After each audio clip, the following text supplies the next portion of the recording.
Now I want to ask you to stand back and take a wider perspective. You are a consultant clinical pharmacist with years of hands-on experience. How far does your current position take you away from the bedside, where you could be using that knowledge to the benefit of patients? That's a really good question, and one that I've had to run through in my mind quite a lot over the years. You're right, I'm a consultant paediatric clinical pharmacist by trade. It's been my career, and it wasn't until I became the chief pharmacist that I really lost most of my hands-on. And then in my new role as well with the research and innovation side. I think there's two things about that. Do I miss it? The answer is yes, because that's been my trade. But I think there's also a time when you can see the bigger picture that needs sorting out, and you sort of think, well, who's going to, and how do you get involved with that? I think what's important, going back to are my skills being lost at the bedside? Yes, at the bedside, but I still have to have an understanding of what's happening at the bedside. I think my wife did say, could I just go into consultancy? I leave the NHS almost. And the answer is no, not in the way I work. Because if I lose my hands-on knowledge of what's happening, I lose what I've got to deliver. And therefore, I'm really keen to stay in touch with the bedside. So if things are happening, if there's complex things going on, if things go wrong, I want to know the in-depth side of what's actually happened, because that's the experience. What's happened to the patient, what's happened to the parents are the real things which I need to understand. Therefore, everything that I work on, either from a research point of view or from a national point of view, whether that's by guidance, whether it's in national meetings, whether it's political or anything else, it has to have a realism of a patient behind it.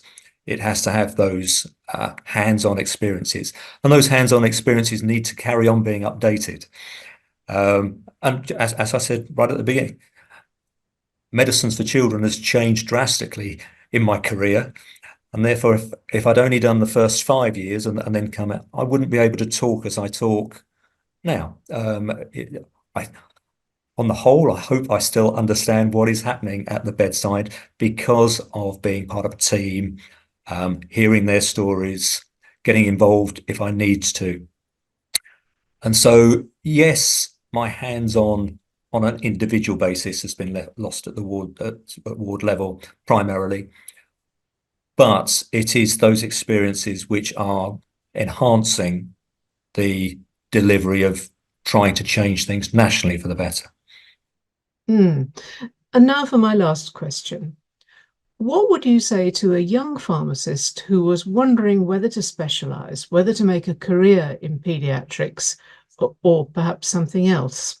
My flippant answer to should you do pediatrics is the only true pharmacy is pediatrics, because it does do chemistry, it does do pharmaceutics, it does do all of the clinical law and everything else. So it's a whole rounded subject. But I'm biased. Specialization is not for everybody. But I think it is very rewarding. It's also where you can probably make the most of in-depth skill sets. So I think that's important. The one thing I would say to anybody coming through is not to rush. There is, at the start of everybody's career, there is a partly financial, but not is a rush to the top. It's a long career. You know, you've got 40 years, and make the most of it. So there's something about enjoying it, and it doesn't matter if you opt out at times, go and do your PhD or whatever. And I think it's really important that there isn't just this rush to the top. There is something about having a broad understanding. Whilst I would say I went into paediatrics very early. That wasn't by choice. It was just what happened. But I did do some adults. I did do some mental health alongside, and I still look back on those. And I think the broader your background training is, the better. Have a bit of everything, because then you can talk to everybody about different aspects. You don't have to specialize immediately. That can come along. It is really rewarding. Obviously, say biased with paediatrics, I think there's something about how the world pictures paediatrics. There is something about the fact that they are a vulnerable population. There is something wonderful about being involved with children and carers. And on the whole, the multidisciplinary team for paediatrics are very friendly people. I don't know if they go into it just because they're people who like playing with children, or something else, but it's generally a very nice team to work with. But there is something about building it up slowly. There is no point in rushing. And I think that would be my advice to anybody. Make the most of every experience. The bit that I think defines whether you will be good as you go through is having that questioning mind. And it's where I would advocate that research, education, and practice are all part of the package.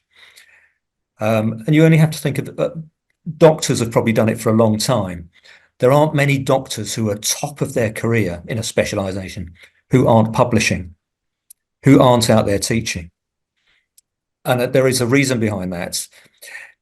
If you're going to be at the top of your game, which is probably where you want to be if you're going into specialization, there is something about getting up there. You can't get to the top and sit still.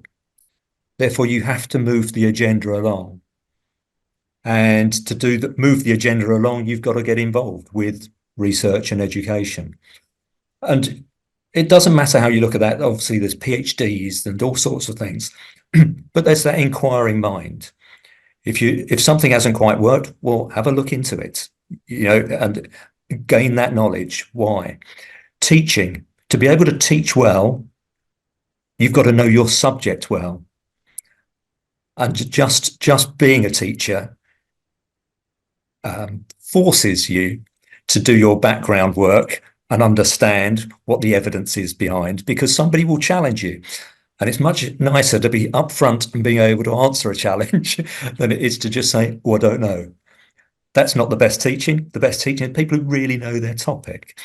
And so it's that all-rounded approach that I think is really important. So keep an inquiring mind throughout your career, right from day one. There's a bit of learning, bit of research done at university, and a lot of people lose it soon after for quite a few years.